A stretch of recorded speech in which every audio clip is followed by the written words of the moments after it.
For a long period of time, the United Nations family had practically restricted its role, interaction and realm within governments and civil society organizations. Its interaction and interface with the business community was cold and sometimes characterized by finger-pointing. Increasingly, there was an emerging consensus that by leaving the business world outside the United Nations core transactions and interface was a major mistake. On 31st January 1999, the then United Nations Secretary General Kofi Annan, in his address to the World Economic Forum, announced the impending launch of the UN Global Compact.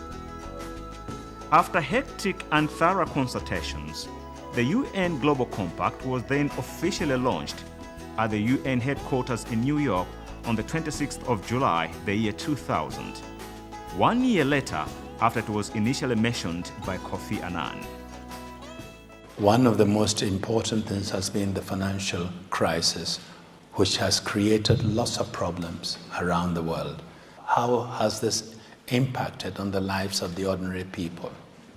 How have the governments used the revenues to ensure that they improve the livelihood and the well-being of their people? Have we invested the revenues in education, in health, in infrastructure, and areas that will really benefit the people? We talk of reforms when the crisis hit, but as things begin to improve, nobody is pushing reforms.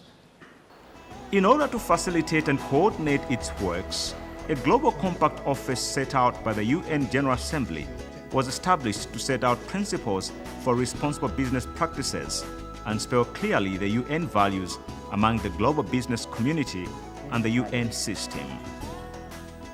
After its establishment, the UN Global Compact founded the United Nations Sustainable Stock Exchanges (SSE) initiative, along with the Principles for Responsible Investment (PRI), the United Nations Environmental Programme Finance Initiative (UNEP-FI), and the United Nations Conference on Trade and Development (UNCTAD). One of the key focal areas of the UN Global Compact is the involvement of the private sector in the development of member states. At country level, the UN designates one reputable institution that has a track record and expertise of working with the private sector. In Malawi, the African Institute for Corporate Citizenship is the local network coordinator. Its responsibilities, among others, is to ensure that companies and organizations who are members of the UN Global Compact play their game according to the rules and principles of the Compact. Dr. Felix Lombe is the Chief Executive Officer of the African Institute of Corporate Citizenship.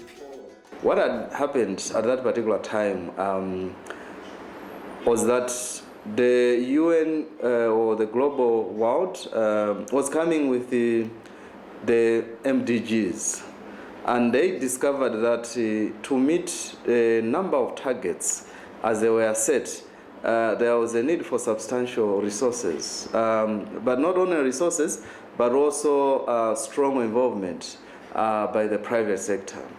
After doing their simple arithmetic and detailed calculations, they discovered that they needed around 70% of the total resources needed to meet the MDGs from other sources, other than the government, but also some development partners. And it was at that particular time that they felt that they had not engaged the private sector very well, and they needed full force by the private sector. But unfortunately, the thinking within the UN system that particular time was that private sector was not a very strategic partner to engage with because of a number of reports that were being produced by the UN, which in a way demonized the private sector. There were some resistance from other sources, from other agencies within the UN, but later on a consensus emerged that it is very important to engage private sector in as far as meeting almost all targets was concerned. Dr. Lombe adds that the UN Global Compact was initially launched with 9 principles. On June 24, 2004, during the first Global Compact Leaders Summit, Kofi Annan announced the addition of the 10th principle against corruption, in accordance with the United Nations Convention Against Corruption. The need for the private sector has been reinforced in the context of the Sustainable Development Goals.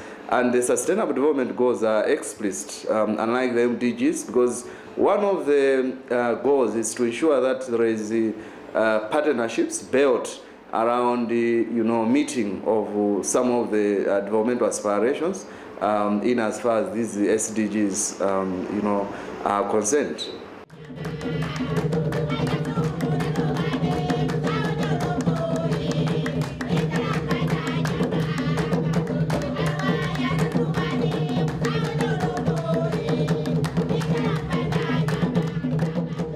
During the country launch in Lilongwe, a representative from the United Nations Development Programme in the country challenged companies and organizations to join and subscribe to the principles of the UN Global Compact because it will help them expand their network throughout the world. He challenged that companies and organizations listed under the compact have got many opportunities of doing business with the rest of the world because the UN Global Compact acts as their important referee. A lot of what we are seeing these days, markets and countries that are buying products want to see that the products are delivered and they are produced in a very sustainable way, that they are produced without using child labor, that they are produced by paying women fair wages. All these are the principles that are embodied in the Global Compact. So we are hoping that tonight, as companies line up and sign up for this, that we will see a greater compliance to these issues in Malawi. A number of businesses in Malawi are already operating according to the law, according to the rules. So we must not start by saying they are not complying. What the Global Compact will do is, because it is a voluntary mechanism, it's voluntary. So the fact that the businesses are coming forward to say, we want to comply with those standards, we want to apply those standards in the way that we do business, I think that's a really good sign for Malawi. She adds that the goals of the UN Global Compact are intentionally flexible, but distinguishes the following channels through which it provides facilitation and encourages dialogue, policy dialogues, learning, local networks, and projects. Given recent climate talks and summits, the UN Global Compact stands to play a critical role in helping signatories and governments work in part to achieve the SDGs. Recent studies indicate that businesses are more open than ever to private sector interventions, such as carbon pricing and other mechanics to help curb climate effects within the scope of business solutions. The world of work is changing. We are now looking at cleaner technologies, we are looking at renewable energies, we are looking at robotics. All these are areas where the end product, when it is sold, the public will ask questions about how is this produced, where was it produced, what was the cost, what did we pay to the people who produce it. The issue of fair trade is very much on everybody's agenda these days. So it is in the interest of the private sector and of businesses to actually look at those principles carefully and apply them. Several companies and organizations in Malawi are members of the UN Global Compact. Some of these are Press Corporation Limited, KPMG, Sadema Tea Estates, and Arab Group of Companies. There are a number of advantages in as far as membership in the Global Compact is concerned. The first one is that you may agree with me that we are coming, the world is becoming smaller and smaller to the extent that our major trading partners, especially in Europe and other, relatively advanced countries in the African continent, are becoming so careful in ensuring that you do not have a competitive advantage, undue competitive advantage when it comes to production of the goods. If, for example, you are a tobacco company and for some reasons you use child labor, the moment some trading partners in Europe have come to realize that you are using child labor, then they will blacklist you. And once you are blacklisted, it will take you 8 years. The moment they discover that you have been involving in anti-competitive prices, maybe colluding with the, other players fixing the prices, then obviously you will also be blacklisted. The moment they discover that you abuse your workers, the moment they discover that you are heavily involved in the environmental degradation, for you to come up with your product, you will obviously also be blacklisted. In other words, a global compact is a safe auditing tool whereby you are showing to the world that whatever we are producing, we produce it with a lot of innovation, and we do not use shortcuts for us to, to be where we are.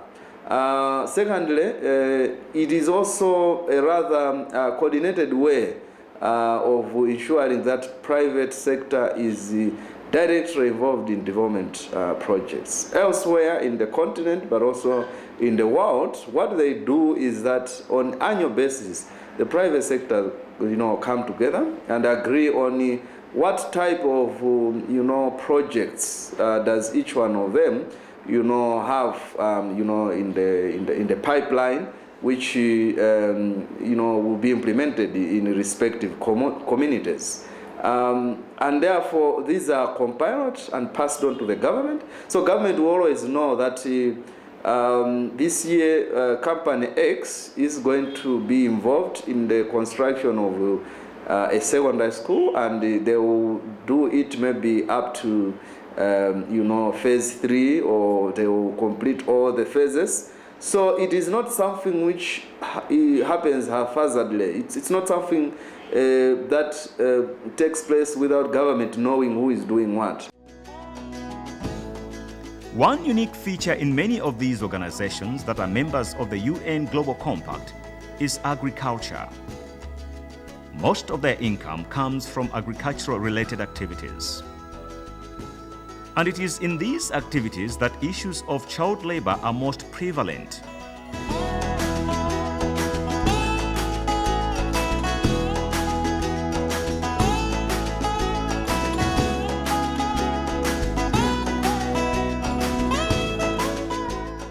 Most organizations working in the tobacco sector have come short of this requirement because during the hiring of their labor, they have used child labor to produce their products.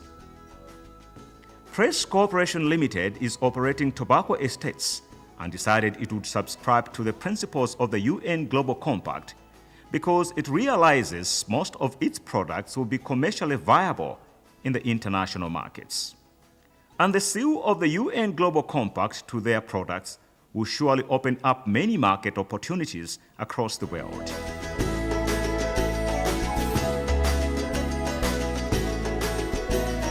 Sadema tea estates are involved in tea production.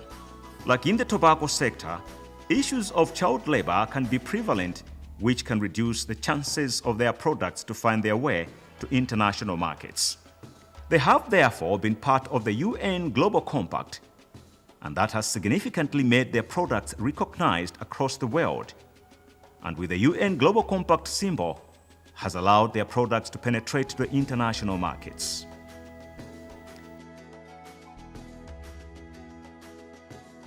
KPMG, being an international auditing firm, the UN Global Compact symbol has helped the organization to penetrate different countries and carry out credible auditing services. In Malawi, KPMG is one of the leading auditing firms that have an impeccable track of history. KPMG is a signatory and a member of the UN Global Compact and participate in a lot of discussions on the global policy throughout the world, and this is done mostly through the World Economic Forum and other key global multi-stakeholder coalitions. Just to highlight is that this relationship with the Global Compact is done and managed by our own partner resident in the UK by the name of Lord Hastings, and we do this through our Global Citizenship group, which is also based there. Actually, this citizenship team provide guidance and also policy and leadership across the network of all KPMG firms. Just to highlight that KPMG and KPMG international member firms work with UN on a diverse range of issues. Among others, this is done due to the fact that we, KPMG, as well as the linkages between ourselves and UN, we share common priorities, common values, as well as concerns of our institutions, our employees, and also the people who serve, that is our communities. And we also support, as KPMG, and also as previously alluded to, the values of integrity, as well as transparency, accountability, and also a responsibility in our work.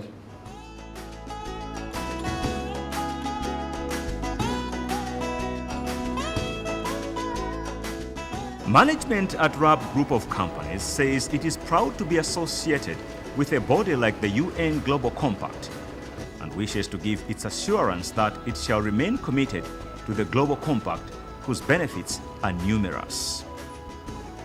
The association with the Global Compact has helped the company to make significant progress in the way it applies and respects the 10 principles in carrying out its operations. General Manager responsible for Human Resources Roy Chira at RAB Group of Companies says they have been able to continuously offer more employment opportunities to the local Malawians and expatriates. The number of employees has increased from 1,800 to 2,100 direct employment. In 2005, there was a meeting which took place in Ghana, and our managing director, Mr. Sai Kiranjo Sabatla, attended the meeting. And this meeting was organized by United Nations Global Compact. And during this meeting, they were discussing issues pertaining to Global Compact. And our managing director became interested in this Global Compact. Then he thought it wise that, okay, if I go back to Malawi, I'm going to introduce this Global Compact in my company. So that's how we came to know about Global Compact. And also because of their policies and the best practices in place. So he thought it was that we have to join the Global Compact. So that's how we found ourselves as members of Global Compact. RAB Group of Companies participates in corporate social responsibility through Gift of the Givers Foundation Malawi. During times of hunger and disasters, the organization responds to such needs through Gift of the Givers Foundation by giving food items and non-food items. On the benefits the company has been able to accrue through its association with the UN Global Compact, Chira says their products have found themselves on the international shelves. In fact, the major benefit I can tell you is that is recognition, international recognition. You know, being a member of the Global Compact, you're also recognized by other members of the Global Compact. There are so many members who are now members of Global Compact. Because of that, all these members, they know us. And also, there is also free sharing of information. We are in business, of course, and we want people to know us. Now, if you're in business, definitely you have to expand. You have to let other people know what you do and who you are. So, with this Global Compact, we have become well known through the Global Compact family.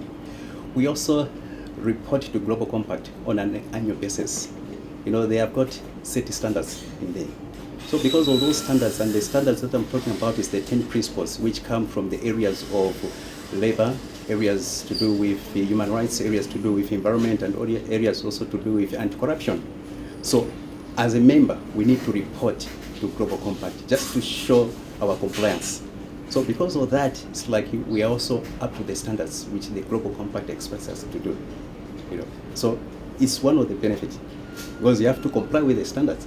If you don't comply with the standards and you don't give your report on an annual basis, that means you're out of the compact.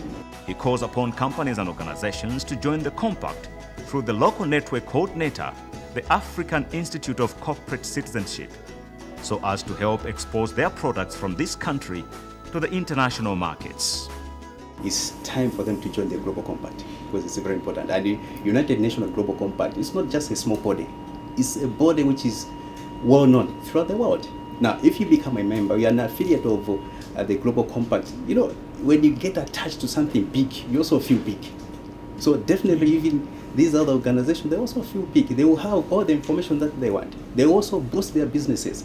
Not only boosting their businesses, but even the welfare of the people is going to improve, because you have to stick to the 10 principles I've already alluded to. And these 10 principles, that are coming from the 4 areas, that is labor. You improve on your labor, you improve on human rights, you improve on your environment, you improve on anti-corruption. You know, there's quite a lot of corruption here in Malawi. But Global Compact will tell you that we need zero tolerance on corruption. So as a member, you have to make sure that there's no corruption in your organization. But because once they hear that, you'll be out of the Global Compact. So you'll be able to have better standards or better practices in place. So it's really a beauty to join the Global Compact. Local networks of the Global Compact, such as the African Institute of Corporate Citizenship, advance the initiative and its 10 principles at a country level. I would want to emphasize the point that membership in the Global Compact is voluntary, and it is not something that is pushed on to people or companies, but the benefits are equally enormous, and those that have been members of the Global Compact, a lot of them, they are still members. A lot of these, multinational companies that you see in the country are also members at the local level, but also at the global level. What is coming out clear now is that by engaging or by being members of the Global Compact, a lot of companies have even, enhanced their advertising, capacity. They have also been in a position to showcase to the world that we are a clean company, and whatever we do it with a clear conscience that we are not using some shortcuts. Currently, there are approximately 85 local networks in total. These networks help companies and non-profit organizations understand what responsible business means within diverse national, cultural, and linguistic contexts. Local networks are independent, self-governed, and self-managed entities, and work closely with the UN Global Compact's New York headquarters and coordinate as points of contact for the UN Global Compact signatories in their respective countries.